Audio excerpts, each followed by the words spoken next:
जय श्री कृष्ण। आप सभी को हमारे ओर से आने वाला नया साल 2026 की बहुत बहुत स्वागत और अभिनंदन। इस राशिफल की वीडियो में हम कर्क राशि 2026 की पूरी विस्तार से चर्चा करेंगे।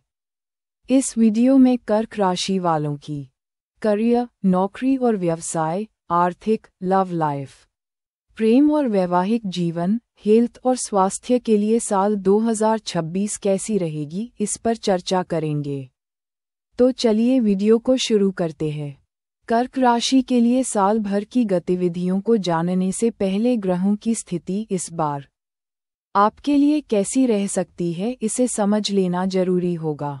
अगर हम साल के शुरुआती समय को देखें तो इस दौरान शनि महाराज का गोचर आपके भाग्य भाव पर होने वाला है, यानी कि नवम भाव में शनि देव बैठकर आपकी इनकम, लाभ, मेहनत और कंपटीशन को प्रभावित करेंगे। गुरु महाराज जो आपके भाग्य के स्वामी हैं, वे इस दौरान मिथुन राशि में यानी कि 12वें भाव को प्रभाव देंगे, तो साल के मध्य भाग से कर्क राशि में जाकर आपकी इच्छाओं और मनोभावों पर असर डालेंगे। इसके बाद अक्टूबर माह के अंतिम भाग में सिंह राशि में जाकर धन और परिवार पर प्रभाव देंगे। राहु का असर नवंबर तक कुंभ राशि में अष्टम भाव में होगा। उसके बाद राहु मकर राशि में सप्तम भाव में गोचर करेगा। आपके लिए राजयोग कारक के रूप में वर्ष मंगल सामान्य चाल से प्रभाव डालने वाले हैं। वहीं सूर्य, शुक्र और बुध की स्थिति भी प्रत्येक माह में अपना गति से भ्रमण करते हुए अपना प्रभाव देंगे। तो चलिए जान लेते हैं आपके लिए कैसा रहेगा ये साल। इस वर्ष कर्क राशि के जातकों के लिए रहेगा अपने आप को दूसरों के सामने साबित करने का मौका। बाहरी स्तर पर काम अच्छे परिणाम देगा। आध्यात्मिक स्तर पर उन्नति का समय होगा। विदेश के मामले देंगे फायदे और लंबी दूरी की यात्राओं से पाएंगे कुछ लाभ। इस साल ग्रहों की स्थिति और ग्रहों के गोचर का प्रभाव आपके जीवन के विभिन्न पहलुओं को प्रभावित करने वाला है। इस वर्ष शनि देव का मीन राशि में नवम भाव में होना आपके घर और परिवार के जीवन पर महत्वपूर्ण असर डालेगा। शनि का ये गोचर धार्मिकता, उच्च शिक्षा और परिवार के लिए आगे बढ़ने के मौके लाएगा। भाई बंधुओं एवं गुरुजनों से सहयोग की आवश्यकता होगी। शनि की स्थिति आपके मानसिक संतुलन को बनाए रखेगी, जिससे परिवार में शांति का वातावरण रहेगा। राहु कुंभ राशि में अष्टम भाव में रहेगा, जो परिवार और स्वास्थ्य के स्तर पर कुछ समस्याएं उत्पन्न कर सकता है। इसके बाद जब राहु मकर राशि में सप्तम भाव में गोचर करेगा, तब रिश्तों में सुधार आएगा और साझेदारी के मामलों में स्थिरता दिखाई देगी। साल के पहले भाग में बृहस्पति मिथुन राशि में आपके द्वादश भाव में रहेगा, जो आपके मानसिक स्थिति और गोपनीय मामलों पर असर डाल सकता है। लेकिन जब गुरु कर्क राशि में होंगे तब आपको मिलेगा जोश और आत्मविश्वास के साथ आगे बढ़ने का मौका। परिवार के सतह साथ आपकी आर्थिक स्थिति भी अच्छी होगी और आप अपने भाग्य से अपने जीवन को सुखद देख पाएंगे। परिवार के साथ रिश्तों में भी मधुरता बनी रहेगी।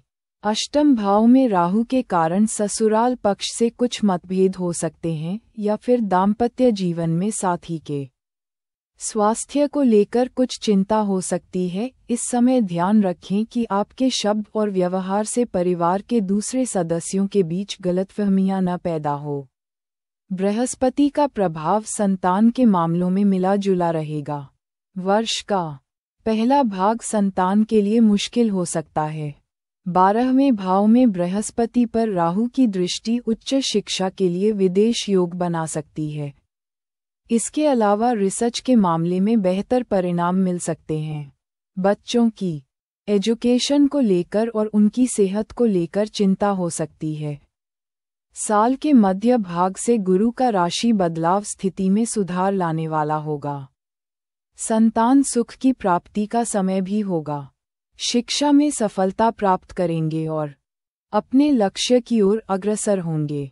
उनका आत्मविश्वास बढ़ेगा और पढ़ाई में मन लगेगा। इस वर्ष कर्क राशि के जातकों के लिए यात्रा और स्थानांतरण के मामले में कुछ महत्वपूर्ण घटनाएं घट सकती हैं। वर्ष के पहले भाग में विशेषकर बृहस्पति के 12वें भाव में होने के कारण आप विदेश यात्रा करने के अवसर प्राप्त कर सकते हैं। ये यात्रा आपके करियर या व्यक्तिगत जीवन के लिए महत्वपूर्ण हो सकती है। विदेश यात्रा का संकेत इस समय बृहस्पति की स्थिति दे रहा है और यह यात्रा आपके लिए नए अनुभव और अवसर लेकर आ सकती है। इस वर्ष ध्यान देने वाली बात यह है कि आप अपनी मानसिक शांति बनाए रखें और किसी भी प्रकार के तनाव से बचें। इसके अलावा परिवार और संतान के मामलों में सावधानी बरतें और आवश्यकतानुसार कदम उठाएं। ध्यान रहे कि वर्ष के अंत तक आपके प्रयासों का फल सकारात्मक रूप में मिलने की संभावना है। नंबर 1 पर कर्क राशि वालों के लिए करियर, नौकरी और व्यवसाय की चर्चा करेंगे। कर्क राशि वालों के लिए करियर में नौकरी और व्यवसाय के मामले में स्थिति मिले जुले असर को दिखाने वाली होगी। जहां काम को लेकर आपको नए मौके मिल सकते हैं, वहीं इस समय आपको काम के सिलसिले में कुछ लंबी दूरी की यात्राओं को भी करना पड़ सकता है। जो लोग विदेश में काम की तलाश कर रहे हैं, उन्हें अब कुछ सकारात्मक परिणाम दिखाई दे सकते हैं। साल के पहले भाग में काम को लेकर कुछ चुनौतियां बनी रह सकती हैं, लेकिन इस समय पर नाम की प्राप्ति के अवसर भी होंगे। वर्ष के पहले भाग में बृहस्पति का 12वें भाव में गोचर होने के कारण आपको करियर को लेकर अधिक लाभ की संभावना कुछ कम हो सकती है, लेकिन उन लोगों के लिए बेहतर है जो जन्म स्थान से दूर जाकर काम का विचार कर रहे हैं या फिर विदेशी भूमि पर काम खोज रहे हैं। इस समय काम को लेकर मेहनत बहुत अधिक रहने वाली है। कुछ गुप्त विरोधियों की ओर से भी काम प्रभावित हो सकता है। तरक्की मिलेगी, लेकिन लगातार कोशिशों के बाद ही उम्मीदें पूरी होंगी। आपको अपने काम के क्षेत्र में सफलता पाने के लिए निरंतर प्रयास करने होंगे। अगर आप किसी नौकरी में हैं, तो ये समय आपके लिए औसत रहेगा, यानी न तो विशेष सफलता मिलेगी और न ही कोई गंभीर परेशानी आएगी। राहु का 8वें भाव में स्थित होना आपके कार्यक्षेत्र में गुप्त शत्रुओं के प्रभाव को दर्शाता है। इस दौरान आपके खिलाफ कुछ अज्ञात या छिपे हुए विरोधी सक्रिय हो सकते हैं, जो आपके काम में रुकावट डालने की कोशिश कर सकते हैं। इस समय अपने आत्मविश्वास को बनाए रखना बहुत महत्वपूर्ण होगा। अपने कार्यों में किसी भी प्रकार की लापरवाही न करें, क्योंकि छोटे से छोटी गलती भी परेशानी में डाल सकती है। इस समय नए कारोबार या काम की शुरुआत करना अनुकूल नहीं रहेगा। कोई व्यवसाय चला रहे हैं, तो आपको उसे व्यवस्थित तरीके से चलाने की जरूरत है। इस समय बड़ी रकम लगाने से बचें। व्यावसायिक दृष्टि से इस समय आपको धैर्य रखने की आवश्यकता है। ये समय जोखिम लेने का नहीं है, बल्कि धैर्य और सोच समझकर काम करने का है। वर्ष के पहले भाग में बृहस्पति और शनि की 6ठे भाव पर संयुक्त रूप से दृष्टि के कारण प्रतियोगी परीक्षा में बैठने वाले जातकों के लिए ये समय बहुत अनुकूल है। यदि आप किसी प्रतियोगी परीक्षा की तैयारी कर रहे हैं, तो इस समय आप अपनी मेहनत का फल पा सकते हैं और मनचाही सफलता प्राप्त कर सकते हैं। सरकारी नौकरी के लिए कोशिशें अच्छी होंगी।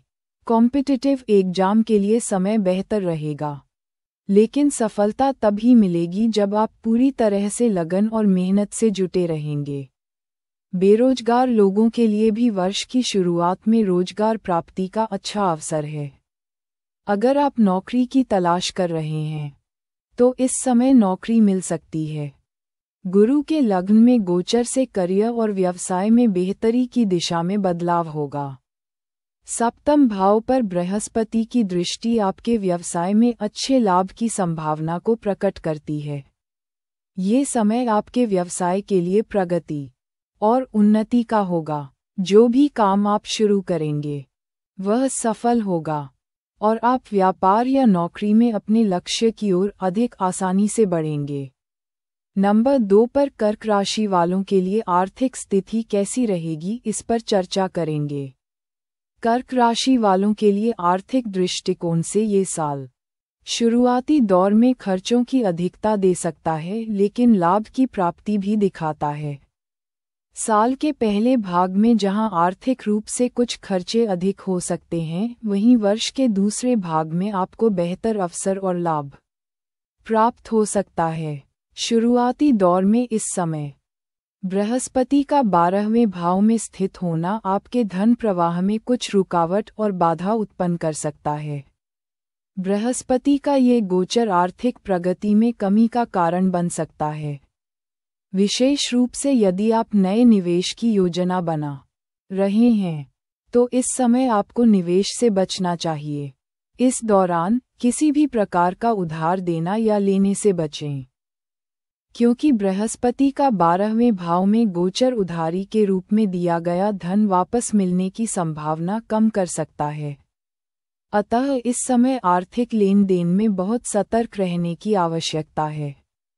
आप जितना संभव हो अपने खर्चों पर नियंत्रण रखें और जल्दबाजी में कोई भी बड़ा निवेश करने से बचें, लेकिन इस समय कुछ छोटे लाभ जरूर मिल सकते हैं, जैसे मामा पक्ष से आपको कुछ लाभ मिल सकता है, जो आपके आर्थिक स्थिति में थोड़ी राहत प्रदान करेगा। इस दौरान आपको किसी भी तरह के आर्थिक जोखिम से बचना चाहिए। गुरु का बदलाव आपके आर्थिक जीवन में सुधार लाने वाला होगा। बृहस्पति का गोचर आपके लिए धन की प्राप्ति के नए अवसर लेकर आएगा। इस समय आपको रुका हुआ धन या पैसा मिल सकता है, जो पहले से लंबित था। ये समय आर्थिक दृष्टिकोण से बहुत अच्छा रहेगा, क्योंकि इस दौरान आपके धनार्जन की स्थिति में सुधार होगा और आर्थिक लाभ के रास्ते खुलेंगे। सप्तम भाव पर बृहस्पति की दृष्टि आपके लिए एक और शुभ संकेत है, जो आपके जीवनसाथी या मित्रों से आर्थिक लाभ दिलाने में मदद करेगा। आपके प्रियजनों और करीबी मित्रों का सहयोग आपके आर्थिक पक्ष को सुधारने में अहम भूमिका निभाएगा। इस दौरान आप अपने व्यवसाय को बढ़ाने के लिए कुछ धन खर्च कर सकते हैं। अपने व्यवसाय में नई गतिविधियां शुरू करने के लिए निवेश करने से आपको अच्छे लाभ की संभावना हो सकती है। ये समय आपके लिए वित्तीय मामलों में नए दृष्टिकोण और योजनाओं के लिए उपयुक्त रहेगा। ससुराल पक्ष से भी आपको कुछ लाभ मिल सकता है, जो आपके वित्तीय जीवन को और भी मजबूत करेगा। ससुराल पक्ष से मिलने वाला ये लाभ आपके लिए शुभ संकेत है, क्योंकि यह आपको विभिन्न स्रोतों से आर्थिक सहायता प्राप्त होने की संभावना को दर्शाता है। आप अपनी भौतिक सुख सुविधाओं के लिए भी खर्च करेंगे, और इस समय आप अपने घर या निजी जीवन में सुधार करने के लिए कुछ अतिरिक्त खर्च कर सकते हैं। कुल मिलाकर कर्क राशि के जातकों के लिए आर्थिक स्थिति के लिए साल का पहला भाग कुछ कमजोर रह सकता है। इस समय खर्चे ज्यादा बने रह सकते हैं। इस समय धन स्वास्थ्य पर, आध्यात्मिक कार्यों में या यात्राओं पर अधिक लग सकता है। इस दौरान आपको धन से जुड़ा कोई निवेश सोच समझकर करना होगा और उधारी से बचना होगा। साल का दूसरा भाग आपके लिए बहुत लाभकारी होगा, क्योंकि बृहस्पति का गोचर आपके लिए धन के नए अवसर लेकर आएगा। इस दौरान आप रुका हुआ धन प्राप्त कर सकते हैं और व्यवसाय में वृद्धि के लिए धन खर्च करने की योजना बना सकते हैं। नंबर 3 पर कर्क राशि वालों की लव लाइफ, प्रेम और वैवाहिक जीवन कैसी रहेगी, इस पर चर्चा करेंगे। प्यार के मामले में कर्क राशि वाले इस साल अपनी भावनाओं में कुछ अलग ही अंदाज में दिखाई दे सकते हैं। आप अपने इमोशन को काफी जोश के साथ अपने प्रेमी के सामने रखना चाहेंगे। लव लाइफ और मैरिज लाइफ के लिए ये साल मिले जुले असर दिखाने वाला होगा, यानी कि कभी तो प्यार में रोमांस होगा तो कभी रुठने मनाने में ही समय निकल जाने वाला है। साल के पहले भाग में कुछ सामान्य स्थिति बनी रहेगी, लेकिन वर्ष का दूसरा भाग आपके लिए बहुत शुभ और लाभकारी साबित होगा। इस दौरान आपके लव रिलेशन और पारिवारिक जीवन में कई सकारात्मक बदलाव आ सकते हैं। जो आपके दाम्पत्य जीवन को बेहतर बनाने में मदद करेंगे। शुरुआती भाग में आपके लिए लव भाव के स्वामी छठे घर में कुछ विवाद को दिखा सकते हैं, जिसमें अपने पार्टनर के लिए आपको काफ़ी मेहनत करनी पड़ सकती है, लेकिन फरवरी में प्यार का रंग मजबूत होने लगेगा और आप विवाह बंधन की इच्छा से अपने रिश्ते को आगे ले जाने में उत्साहित दिखाई दे सकते हैं। इस समय दाम्पत्य जीवन की स्थिति रोमांस में काफ़ी गर्मजोशी के साथ पूरी होगी। फरवरी के अंतिम दौर में मंगल राहु का योग मैरिज लाइफ या हिर लव लाइफ को कुछ कमजोर कर सकता है। लव लाइफ में उतार चढ़ाव देखने को मिल सकते हैं। इसी समय लव लाइफ में ब्रेकअप होने, रिश्ते में किसी तीसरे व्यक्ति के आने या फिर शक के चलते रिश्ता परेशानी में घिर सकता है। ऐसे में यहाँ जरूरत होगी शांति के साथ अपने फैसलों को लेने की। आपकी पत्नी के साथ आपके रिश्ते में भी गहरी समझ और सम्मान रहेगा। किसी भी प्रकार के मतभेद से बचने के लिए आपको एक दूसरे की भावनाओं का सम्मान करना होगा और संवाद के जरिए सभी समस्याओं को सुलझाना होगा। इस समय आप दोनों का संबंध मधुर और सहयोगात्मक रहेगा, जिससे आपका पारिवारिक जीवन सुखमय रहेगा। वैवाहिक जीवन की बात करें तो साथी के व्यवहार में आया बदलाव भी आपको चिंता दे सकता है, लेकिन जब लव के स्वामी मंगल राहु की गिरफ्त से बाहर हो जाएंगे तब प्रेम एक बार फिर पटरी पर लौटने लगेगा। आप अपने रिश्तों को फिर से करीब देख पाएंगे। इस समय अपने पार्टनर के साथ कुछ ट्रैवलिंग के मौके मिल सकते हैं। परिवार के साथ बाहर जाने का मौका या धार्मिक स्थलों की यात्रा भी जीवन साथी के साथ संपन्न हो सकती है। ये समय आपके प्रेम संबंधों के लिए सामान्य रहेगा और कोई बड़ा बदलाव या विशेष घटना घटने की संभावना कम होगी। अगर आप अपने साथी के साथ अच्छा समय बिताएंगे और रिश्ते में बैलेंस बनाए रखने के लिए प्रयास करेंगे, तो आप दोनों के बीच समझदारी और संबंधों की मजबूती बनी रहेगी। साल के दूसरे भाग से यानी कि जब गुरु आपके सप्तम भाव पर दृष्टि डालेंगे तो ये समय उन लोगों के लिए खास होगा जो शादी विवाह के लिए आगे बढ़ना चाहते हैं। प्रेम जीवन के लिए अत्यधिक शुभ रहेगा। बृहस्पति की यह दृष्टि आपके रिश्ते में सकारात्मक बदलाव लाएगी और आपके प्रेम संबंधों में नया जोश और मधुरता आएगी। इस समय आपके और आपके पार्टनर के बीच अच्छी बातचीत होगी और आप दोनों एक दूसरे को समझने में सफल होंगे। ये समय आपके लिए प्रेम संबंधों के दृष्टिकोण से बहुत ही अनुकूल रहेगा और आपको अपने साथी के साथ कई रोमांटिक और सुखद अनुभव होंगे। यदि आप किसी के साथ प्रेम संबंध में हैं, तो ये समय विवाह की ओर एक कदम बढ़ने के लिए भी उपयुक्त रहेगा। साल का ये दौर कर्क राशि के जातकों के लिए विवाह के दृष्टिकोण से भी सकारात्मक रहेगा। जब गुरु का गोचर सप्तम भाव में असर डालेगा तो यह आपके विवाह के लिए शुभ संकेत होगा। अगर आप पहले से किसी के साथ विवाह करने की योजना बना रहे हैं, तो ये समय विवाह के लिए बहुत अनुकूल रहेगा। आपके रिश्ते में स्थिरता और प्रेम की भावना मजबूत होगी और शादी की संभावना प्रबल हो जाएगी। इसके अतिरिक्त इस समय आपके परिवार में भी कोई शुभ कार्य संपन्न हो सकता है, जैसे किसी रिश्तेदार की शादी, घर में नए सदस्य का आना या अन्य कोई खुशी का अवसर। इस दौरान परिवार में सुख शांति का माहौल रहेगा और आप इन कार्यों को पूरा करने में महत्वपूर्ण भूमिका निभाएंगे। ये समय आपके लिए रिश्तों को और मजबूत करने का अवसर होगा और आप परिवार के साथ मिलकर सामूहिक खुशी का अनुभव करेंगे। नंबर 4 पर कर्क राशि के लिए स्वास्थ्य कैसी रहेगी, इस पर चर्चा करेंगे। कर्क राशि के जातकों के स्वास्थ्य के मामले में कुछ मुश्किलें हैं, लेकिन इससे निपटने में आप सक्षम भी होंगे। इस समय आप मानसिक स्तर पर नए अनुभव कर पाएंगे।